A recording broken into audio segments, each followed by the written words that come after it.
Gênesis capítulo 37. José vendido pelos seus irmãos. E Jacó habitou na terra em que seu pai foi estrangeiro, na terra de Canaã. Estas são as gerações de Jacó. José, sendo da idade de 17 anos, estava apacentando as ovelhas com seus irmãos e os rapazes com os filhos de Bila e com os filhos de Zilpa, mulheres de seu pai. E José trouxe ao seu pai más notícias sobre eles. Ora, Israel amava José mais do que a todos os seus filhos, porque ele era o filho de sua velhice, e ele lhe fez uma túnica de muitas cores. E quando seus irmãos viram que seu pai o amava mais do que a todos os seus irmãos, eles o odiaram e não conseguiam falar pacificamente com ele. E José sonhou um sonho e o contou aos seus irmãos, e eles o odiaram ainda mais. E ele lhes disse: Ouvi, rogo-vos, este sonho que sonhei. Eis que estávamos amarrando feixes no campo, e eis que meu feixe se levantava e ficava em pé, e eis que os vossos feixes estavam em pé ao redor e faziam reverência ao meu feixe. E os seus irmãos lhe disseram: Deverias tu reinar sobre nós, ou deverias ter domínio sobre nós? E eles o odiaram ainda mais por seus sonhos e por suas palavras. E ele sonhou ainda outro sonho e contou aos seus irmãos e disse: Eis que eu sonhei mais um sonho, e eis que o sol e a lua e 11 estrelas faziam reverência a mim. E ele o contou ao seu pai e aos seus irmãos, e seu pai o repreendeu e lhe disse: O que é este sonho que tu sonhastes?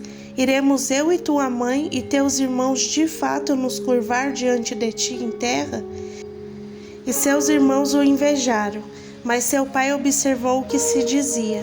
E seus irmãos foram apacentar o rebanho de seu pai em Siquém. E Israel disse a José: Teus irmãos não estão apacentando o rebanho em Siquém? Vem e eu te enviarei a eles. E ele disse: Aqui eu estou. E ele lhe disse: Vai, rogo-te, vê se está bem com teus irmãos, e bem com os rebanhos, e traze-me palavra novamente. Assim ele enviou do vale de Hebrom, e ele foi a Siquém. E um certo homem o encontrou, e eis que ele estava vagando pelo campo. E o homem lhe perguntou, dizendo: O que tu estás procurando? E ele disse: Eu procuro os meus irmãos. Dize-me, rogo-te, onde eles estão apacentando os seus rebanhos? E o homem disse: Eles partiram daqui, pois eu os ouvi dizendo: Vamo-nos a Dotã. E José foi após seus irmãos e os encontrou em Dotã. E quando eles o viram de longe, antes que se aproximassem deles, conspiraram contra ele para matá-lo. E eles disseram uns aos outros: Eis que está vindo o sonhador. Vamos, pois, matá-lo e lançá-lo numa cova, e diremos: Algum animal o devorou, e veremos o que se tornará aos seus sonhos. E Rube, ouvindo isto, o livrou de suas mãos e disse: Não o matemos. E Rube lhes disse: Não derrameis sangue, mas lançai-o nesta cova que está no deserto, e não ponde as mãos sobre ele. Disse isso a fim de livrá-lo de suas mãos para fazê-lo voltar ao seu pai. E aconteceu que, quando José havia chegado a seus irmãos, eles despiram José de sua túnica, a túnica de muitas cores que estavam nele. E eles o tomaram e o lançaram em uma cova, e a cova estava vazia, não havia água nela. E eles sentaram-se para comer pão, e levantaram seus olhos e olharam, e eis que uma companhia de ismaelitas vinha de Gileade em seus camelos, carregando especiarias, bálsamo e mirra, transportando para o Egito. E Judá disse aos seus irmãos: Que proveito haverá se matarmos nosso irmão e escondermos seu sangue? Vinde e vendemo-lo aos ismaelitas, e que nossas mãos não estejam sobre ele, pois ele é nosso irmão e nossa carne. E seus irmãos ficaram satisfeitos. Então passavam ali mercadores medianitas, e eles tiraram e levantaram José da cova, e venderam José aos ismaelitas por 20 peças de prata, e eles trouxeram José ao Egito. E Rúben retornou à cova, e eis que José não estava na cova. E ele rasgou suas vestes. E ele retornou aos seus irmãos e disse: O menino não está, e eu para onde irei? E eles tomaram a túnica de José, e mataram um cabrito, e mergulharam a túnica no sangue. E eles enviaram a túnica de muitas cores, e a levaram a seu pai, e disseram: Achamos isto, vê agora se é ou não é a túnica de teu filho. E ele a reconheceu e disse: É a túnica de meu filho, uma fera o devorou. José sem dúvida foi rasgado em pedaços. E Jacó rasgou suas vestes e colocou pano de saco sobre os seus lombos e lamentou por seu filho durante muitos dias. E todos os seus filhos e todas as suas filhas se levantaram para consolá-lo, mas ele recusou ser consolado e disse: Pois eu descerei ao túmulo lamentando meu filho. Assim seu pai chorou por ele. E os medianitas o venderam ao Egito, a Potifar, oficial de Faraó e capitão da guarda. Gênesis capítulo 38. Judá e Tamar. E aconteceu naquele tempo que, separando-se Judá de seus irmãos, relacionou-se com uma adulamita, cujo nome era Hirá. E Judá viu ali uma filha de um certo cananeu, cujo nome era Suá, e ele a tomou e entrou a ela. E ela concebeu e teve um filho, e ele chamou o seu nome E ela concebeu novamente e teve um filho, e ele chamou o seu nome Onã. E ela concebeu mais uma vez e teve um filho, e chamou o seu nome Selá. E ele estava em Quisibe quando ela o teve. E Judá tomou uma mulher para seu primogênito, cujo nome era Tamar.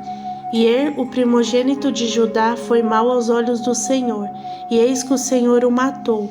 E Judá disse a Onã: Entra a mulher de teu irmão, e casa-se com ela, e levanta a semente de teu irmão. E Onã sabia que a semente não seria sua. E aconteceu que, quando ele entrava na mulher de seu irmão, ele o derramava no chão, para que não desse semente ao seu irmão. E a coisa que ele fez desagradou ao Senhor, e por isso ele o matou também.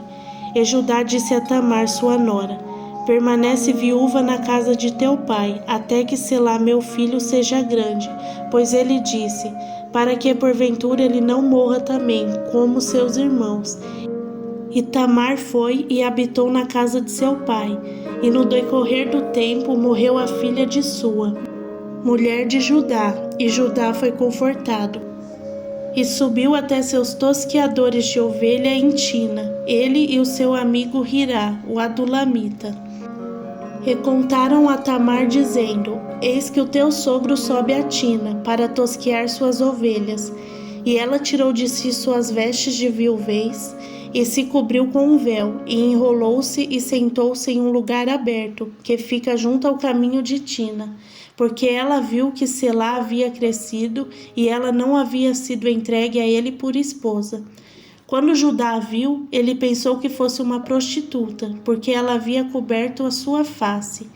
E ele se voltou a ela junto ao caminho e disse: Vem, rogo-te, e deixa-me entrar em ti, pois ele não sabia que ela era sua nora.